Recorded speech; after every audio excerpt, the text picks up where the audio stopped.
March 18, 2025 தவக்காலம் 2ஆம் வாரம், செவ்வாய்க்கிழமை. முதல் வாசகம். நன்மை செய்ய கற்றுக்கொள்ளுங்கள், நீதியை நாடித் தேடுங்கள்.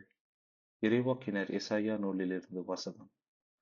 எருசலேமே, உன்னை ஆளுகின்றவர்களும் உன் மக்களும் சோதோம் கொமோராவைப் போன்றவர்களாய் இருக்கின்றனர். நம் ஆண்டவரின் அறிவுரையை கேளுங்கள், அவர்தம் கட்டளைக்கு செவிசாயுங்கள்.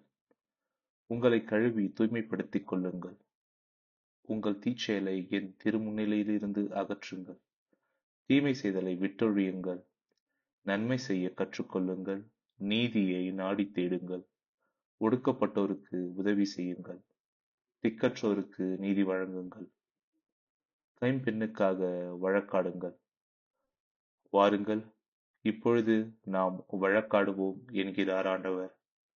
உங்கள் பாவங்கள் கடுஞ்சிவப்பாய் இருக்கின்றன, எனினும் உறைந்த பனி போல அவை வெண்மையாகும்.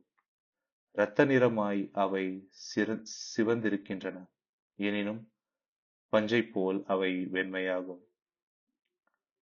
மனமுவந்து நீங்கள் எனக்கு இணங்கி நடந்தால் நாட்டின் நற்கனிகளை உண்பீர்கள். மாறாக இணங்க மறுத்து எனக்கு எதிராக கிளர்ந்தெழுந்தால் திண்ணமாய் வாளுக்கு இரையாவீர்கள். ஏனெனில் ஆண்டவர் தாமே இதை கூறினார். இது ஆண்டவரின் அருள்வாக்கு. இறைவா, உமக்கு நன்றி. பதிலுரை பாடல். பல்லவி. தம் வழியை செம்மைப்படுத்துவோர் கடவுளின் மீட்பை கண்டடைவர். நீங்கள் கொண்டு வரும் பலிகளை முன்னிட்டு நான் உங்களை கண்டிக்கவில்லை.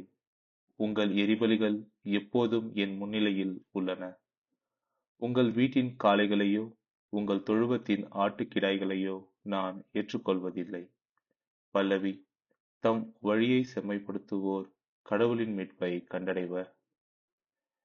என் விதிமுறைகளை ஒதுக்குவதற்கு உங்களுக்கு என்ன தகுதி? என் உடன்படிக்கையை பற்றி பேசுவதற்கு உங்களுக்கு என்ன அருகதை? நீங்களோ ஒழுங்குமுறையை வெறுக்கின்றீர்கள், என் கட்டளைகளை தூக்கி எறிந்து விடுகின்றீர்கள். பல்லவி. தம் வழியை செம்மைப்படுத்துவோர் கடவுளின் மீட்பை கண்டடைவர். இவ்வாறெல்லாம் நீங்கள் செய்தும் நான் மௌனமாய் இருந்தேன்.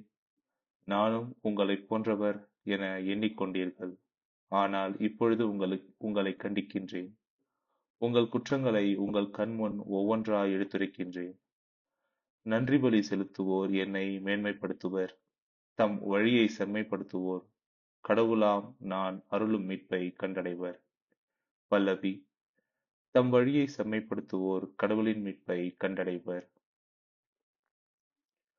நற்செய்தி வாசகம். அவர்கள் சொல்வார்கள், செயலில் காட்ட மாட்டார்கள். மத்தேயு எழுதிய தூய நற்செய்தியிலிருந்து வாசகம். அதிகாரம் 23, இறைவசனங்கள் 1-12 முடிய. அக்காலத்தில் இயேசு மக்கள் கூட்டத்தையும் தம் சீடரையும் பார்த்து கூறியது. மறைநூல் அறிஞரும் பரிசேயரும் மோசேயின் அதிகாரத்தை கொண்டிருக்கின்றனர். ஆகவே அவர்கள் என்னென்ன செய்யும்படி உங்களிடம் கூறுகின்றார்களோ அவற்றையெல்லாம் கடைபிடித்து நடந்து வாருங்கள். ஆனால் அவர்கள் செய்வது போல நீங்கள் செய்யாதிருங்கள். ஏனெனில் அவர்கள் சொல்வார்கள், செயலில் காட்ட மாட்டார்கள். சுமத்தற்கரிய வலுவான சுமைகளை கட்டி மக்களின் தோளில் அவர்கள் வைக்கின்றார்கள். ஆனால் அவர்கள் தங்கள் விரலால் தொட்டு அசைக்கக்கூட முன் வரமாட்டார்கள்.